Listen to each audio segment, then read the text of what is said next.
Now, in less than an hour's time, the Assistant Coroner for Devon will record her verdict into the death of Maeve Boothby O'Neill.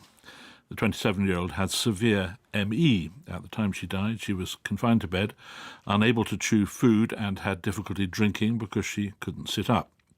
Her case has been on the front pages of newspapers, in part because she was the daughter of a senior journalist on The Times, and it's raised serious concerns about the treatment given to those with ME. Earlier I spoke to Karen Hargrave, who has ME herself and looks after her husband James Herring, who has severe symptoms of the condition. This week she coordinated an open letter to Wes Streeting, signed by 2,624 patients and carers, calling for the government to commit more research into ME. I was the one that got sick first. So we both had COVID for the first time in March 2020, so right at the very beginning of the pandemic.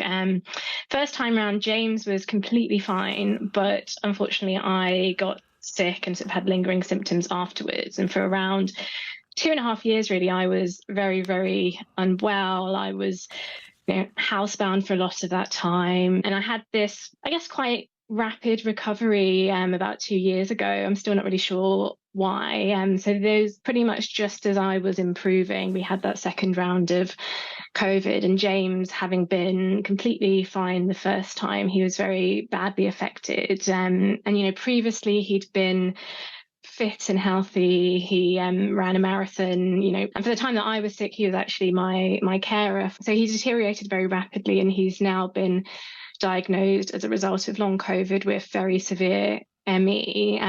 At this point, he's completely bedbound almost. He can just get out of bed basically once a day to go to the bathroom. He has very, very extreme cognitive issues to the point that he's not really able to process it when people talk to him or to sort of formulate, verbal responses. So we haven't been able to have a conversation in well over a year now. And he has these difficulties that a lot of the most severe cases have with sort of chewing and with swallowing, which means that we have to be very, very careful to make sure that he's getting the right nutrition and hydration at home. Because sorry to pick you up, but I was just very struck by what you said about not being able to talk to each other, because you haven't been married very long, have you? That must be incredibly difficult.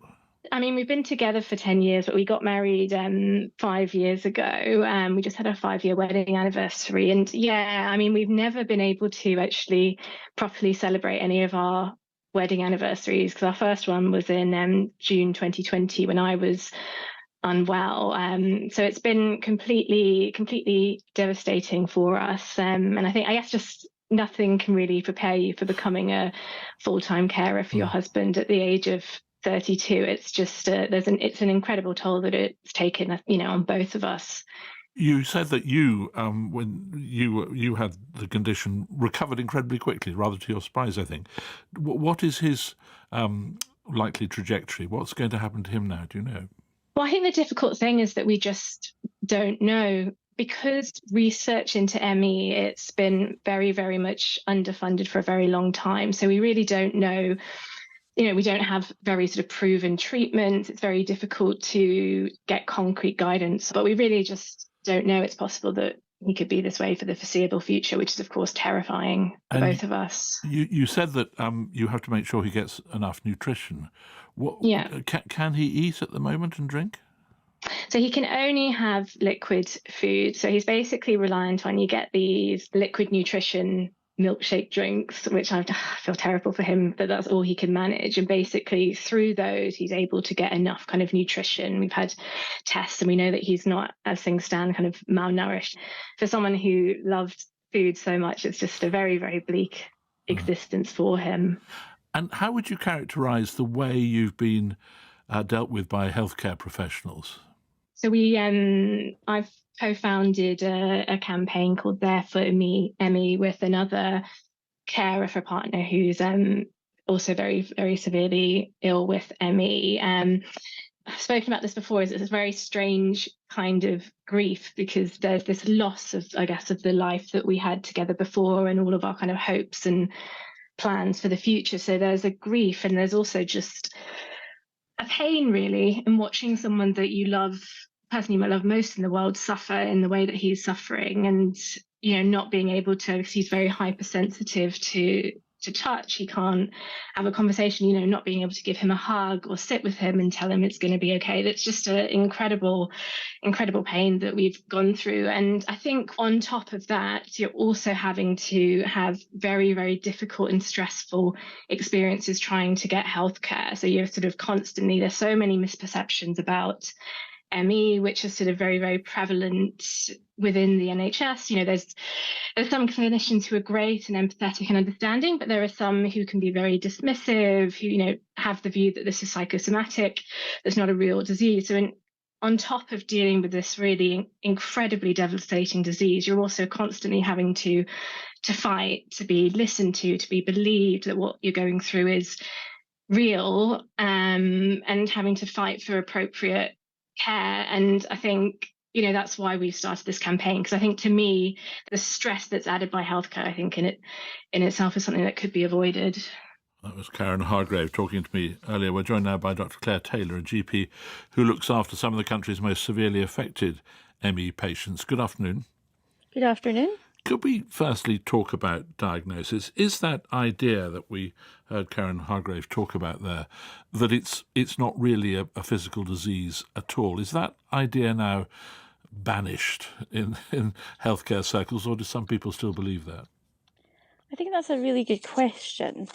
The diagnosis of ME is essentially ruling out other conditions, and then you are left with the signs and symptoms of ME. They are different from the signs and symptoms of mental health conditions, but I think there's still a lack of education really coming through medical schools and then into further training on just how sick people can be with ME at home. They're often young, very previously fit and active before, and I just think there is a huge disbelief that a condition could be this severe. So I think when faced with a very severe ME patient for the first time, I think it's very difficult for healthcare professionals to understand how a condition can do this to someone. That's really interesting, though. You say it's not really diagnosed itself. You simply rule out everything else, and then you come to the conclusion that ME must be what it is, which suggests you're still not quite sure about how to identify the disease.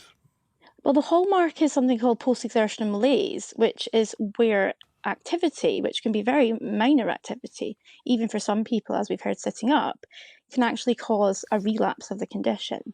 So that's the hallmark. So if you've got that, if you've got that happening and you identify it, you can have a decent idea you're dealing with ME. And fatigue is the other main symptom. But then there's tens or hundreds of other symptoms go alongside it. So I think we are pretty sure when we've ruled other things out, but we just have to be careful that we don't miss something else, especially with the prevalence increasing with COVID. We now have a lot more people with long COVID and ME. And what about the question of treatment? We had heard Karen Hargrave talk about the difficulty of her husband getting nutrition, and I know that's something that's come up in the case of Maeve Boothby O'Neill, and we'll find out the result of the coroner's verdict in due course. But what principles do you think healthcare professionals should adopt when it comes to dealing with somebody who finds it so difficult to swallow? So we have updated NICE guidance, so it's national guidance on very severe ME around feeding. However, I've got a number of patients like this, that things tend to break down when they have to go to hospital with malnutrition. And it's at that point that sometimes people are assumed to have an eating disorder. There's a little understanding of the autonomic changes that cause their food to sit in their stomach, that they can't digest food, that their muscles are too weak to swallow. And that's when you get these public campaigns where people are in hospitals and they're not making any progress with being able to get nutrition. And I think we need a task force actually to deal with this and make sure that any patient being admitted or in the community with swallowing and nutrition issues is managed as a patient with ME and not a mental health disorder. What does that mean? Forgive me. So sometimes they need tube feeding. Right. And I think, again, there's a bit of disbelief. How can this condition that's been downplayed for so many years have people needing to be tube fed? But the reality is that is the experience. And I think it needs a special task force to deal with these very severe patients, as some doctors might, and not just doctors, but anyone on a ward, anyone involved in care might only see one of these cases in their whole career. Whereas obviously I've got a number of them that I look after, but they might, in facing this, think, how can this happen? Claire Taylor, thank you very much indeed for talking to us.